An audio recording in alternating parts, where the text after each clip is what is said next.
The message in the hospital. A true story of faith and hope. It is not a coincidence that you rewatching this video. God is about to speak to you. Follow our channel to receive daily messages that strengthen your faith and remind you that you are never alone. Church, there was a woman who had spent 3 long days in a hospital room, alone, with no family nearby. The doctors had little hope for her recovery. Her strength was fading, and her eyes had lost their light.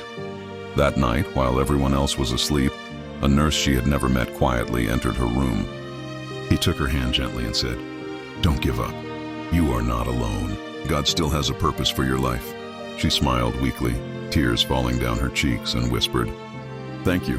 No one has told me that in days." A few hours later, the nurse was called to another floor. When he came back, the room was empty. The woman had been moved, but not to intensive care. Her body had suddenly begun to respond. Her heart stabilized, her breathing grew strong, and the doctors were astonished. Days later, she was discharged from the hospital.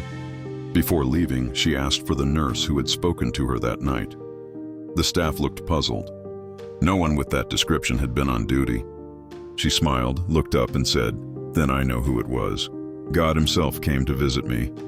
God doesn't always appear in thunder or fire. Sometimes he comes quietly, through a word, a touch, or someone who shows up at the perfect moment. Never underestimate the power of a small act of kindness. It can become the spark of a miracle.